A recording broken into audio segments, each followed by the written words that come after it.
Esta es una producción de Grupo Fórmula. Y ahora, de viva voz, Luis Miguel González, un reconocidísimo experto en temas de economía y finanzas, director general editorial del periódico El Economista. Luis Miguel, te aprecio mucho que puedas estar con nosotros esta mañana. Con mucho gusto, Ricardo. Buenos días. Como bien sabemos y ya informamos, la Cámara de Diputados aprobó sin cambiarle ni una sola coma el presupuesto que le envió el presidente a través de las instancias del gobierno federal, salvo los 8,000 millones que le tumbaron al INE y al Poder Judicial. Se desecharon las 2,000 reservas que presentó la oposición. El presupuesto está aprobado y la pregunta para ti es, ¿qué representa si consideramos que los presupuestos al interior de las familias, en las empresas y sobre todo en los países, pues son también una hoja de ruta para lo que sigue? El documento es muy, requiere muchos análisis. En los últimos días todo se enfocó en qué iba a pasar con el INE. Yo diría, hay algunas cosas que valen la pena, como dices tú. Presupuesto implica una visión de futuro. Lo primero que hay que recordar, ya se dijo, pero en estos últimos días se perdió un poco de vista, los presupuestos del presupuesto son muy optimistas. Prevén un crecimiento superior a 4%, una inflación relativamente baja, precio del petróleo y producción petrolera más alta de lo que los expertos del sector privado o incluso el Banco de México prevé. ¿Por qué quiero empezar con esto el comentario, Ricardo? El que sea tan optimista el presupuesto para el 2022 puede significar problemas a lo largo del año, simplemente porque si el crecimiento no es igual al que el gobierno espera, va a haber menos ingresos y en algún momento, el próximo año, la pregunta es cómo compensamos esos ingresos que no llegaron. Yo diría que esa es la primera nota que vale la pena, Ricardo. Sí.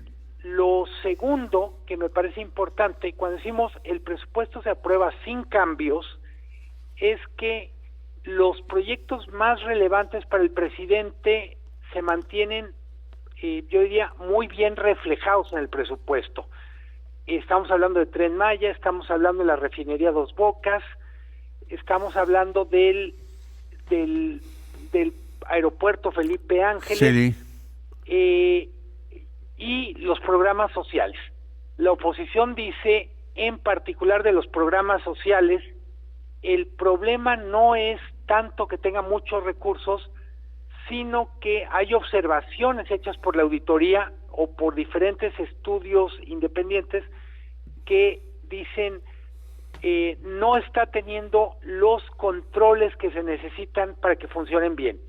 Sembrando Vida tendrá 29,000 millones, es un proyecto al que el presidente apoya mucho y en abstracto suena bien el tema de reforestar, pero aparentemente no está dando los resultados que se esperaba. Entonces yo diría, el que lo aprueben sin cambios tiene mucho que ver con, se mantienen prácticamente blindados los proyectos del presidente y solo recordar en ese sentido, Ricardo, el problema o las críticas relevantes a esos programas no es tanto los objetivos, sino la manera de cumplirlos. Nos dabas tus puntos de vista sobre lo que está representando este país en cuanto a lo que podemos esperar en el futuro inmediato. Luis Miguel, yo te agregaría nada más si hay alguna relación del presupuesto con las señales que ha habido recientemente, el hecho de que aumenta la inflación de acuerdo a lo establecido en estudios del Banco de México, los pronósticos de crecimiento, en fin, ¿cómo lo ves? Decía al principio, Ricardo, los presupuestos del presupuesto son optimistas. Sí. Entonces, sí se considera una inflación, vamos a decir, el supuesto con el que se trabaja el presupuesto es que la inflación no va a ser tan alta como básicamente como los expertos privados prevén. para mí lo relevante de que haya mucho optimismo es en algún momento en el 2022 vamos a revisar el presupuesto, me refiero la Secretaría de Hacienda, los diputados, para decir cómo le hacemos para compensar que la realidad fue más complicada de lo que preveíamos.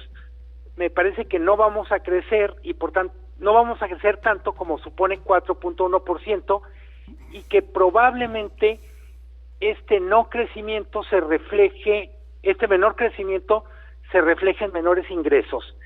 En buena medida, Ricardo, el presupuesto hay que explicar o comentar, no necesita mayoría calificada. Al presidente le bastaban los votos de su coalición para lograr el presupuesto y en buena medida eso explica que las reservas no fueran aprobadas. Creo que mucho de la discusión tiene que ver son los proyectos del presidente. Olvidé mencionar hace rato Guardia Nacional, crece mucho el presupuesto, ahora sí hay dinero para vacunas, una buena cantidad, cosa que me parece muy bien, pero buena parte de las observaciones no políticas al presupuesto tienen que ver con los programas insignia del presidente, están teniendo menos controles, menos verificación, sobre todo de su eficacia de la que requieren. Hablas, del Tren Maya, de la refinería de Dos Bocas, el aeropuerto Felipe Ángeles y desde luego los programas sociales como Sembrando Vida. Sí, y el programa de apoyo a adultos mayores. Sí.